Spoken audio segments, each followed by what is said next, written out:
நமசிவாய. உங்களுடைய ஸ்ரீகுரு சேனல்ல வரலட்சுமி விரத நாள் முதல் யூஸ் பண்ற மாதிரி ஒரு மகாலட்சுமி கோலத்திற்குண்டான ஒரு வீடியோ போடப்பட்டிருக்கிறதுன்னு வச்சுக்கோங்களேன்.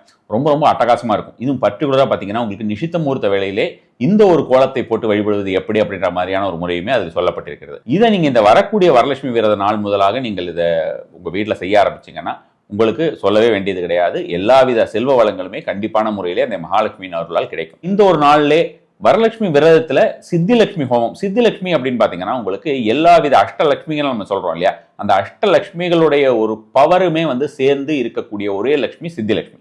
அந்த சித்திலட்சுமியுடைய ஹோமம் ஸ்ரீசுக்தம் பத்தி உங்களுக்கு சொல்ல தேவையே கிடையாது, ஏகப்பட்ட தடவை நான் சொல்லியிருக்கிறேன். அந்த ஸ்ரீசுக்தத்தோடைய ஒரு ஹோமம், இந்த 2 ஹோமங்களுமாக சேர்ந்து நாம் வரலட்சுமி விரத நாளிலே செய்ய போகிறோம்.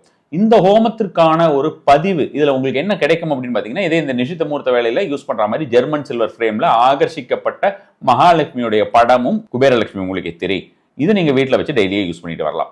இந்த ஒரு நாளிலே பூஜா ஹோமம்.orgல அதற்குண்டான பதிவுகள் முடிவடைகிறது. வியாழக்கிழமை அன்று இரவு. ஒவ்வொரு தடவையுமே பாத்தீங்கன்னா அடுத்த நாள் வாட்ஸ்அப்ல கேட்கறது, தனிப்பட்ட முறையில் கேட்கறது, இந்த மாதிரி ஏகப்பட்ட பேர் கேட்டுக்கொண்டிருக்கிறார்கள். அந்த லாஸ்ட்ல மிஸ் பண்ணிட்டேன்னு. அதனால இந்த தடவை மிஸ் பண்ணாதீங்க. எங்களுக்குமே டைம் பத்தாது. அதனால கண்டிப்பான முறையிலே வியாழக்கிழமை இரவு இது முடிவடைந்து விடும். விருப்பம் இருப்பவர்கள் பூஜா ஹோமம்.orgல போயிட்டு நீங்க பதிவு செய்து கொள்ளலாம். நமசிவாய.